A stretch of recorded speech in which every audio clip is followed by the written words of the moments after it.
Ahoj skutraři, v dnešním videu se společně podíváme na krále tříkolek, model Peugeot Metropolis SV. Tak pojďme na to. Než se ale pustíme do Metropolisu jako takového, pojďme si říct, proč byste si vlastně měli kupovat tříkolový skútr. Důvod je prostý.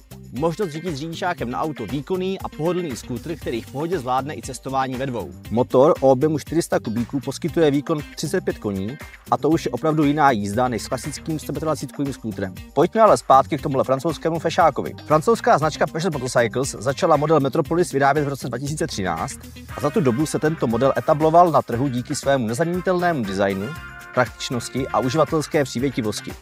Současná třetí generace a její verze SV představuje jeden z nejoblíbenějších tříkolových skútrů na evropském trhu a například v Česku se tento model stal nejprodávanější tříkolkou z roku 2024. Tohoto úspěchu dosáhl Metropolis především díky líbivému vzhledu a praktickým vlastnostem, jako je integrovaný zadní kufr, rovná podlaha pro pohodlné nastupování, nastavitelný větrný štít, elektronická ruční brzda, adaptace přední nápravy v jakékoliv poloze nebo opravdu královský prostor pro spolujezdce se širokou zadní opěrkou na kufru. Jízda na Metropolisu má svá specifika.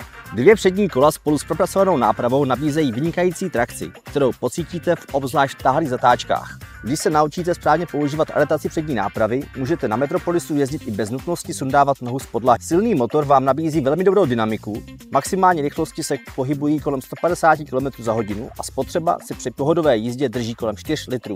Co se bezpečnostních prvků týče, tak začneme u brzd, které disponují kombinací systému ABS a SBC, takže při brždění se vám brzdná síla roznáší na všechna kola a nehrozí riziko zablokování kol.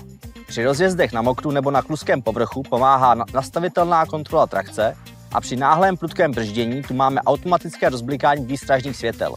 Za prvek pasivní bezpečnosti by se dala označit i LED světla, která jsou naprosto nepřehlédnutelná a poskytují skvělý rozhled i za úplné tmy. Metropolis je jednoduše propracovaným strojem, který nabízí skútrařský vrchol toho, co můžete s řidičským oprávněním na auto řídit. Silný motor, prémiový vzhled a vysoké užitné vlastnosti z něj dělají nepřehlédnutelný stroj na silnici. Na závěr ještě doplníme, že Metropolis se kompletně vyrábí v historické továrně Peugeot Motorcycles z Mandeure ve Francii. Tak ať to sviští a uvidíme se u dalšího videa.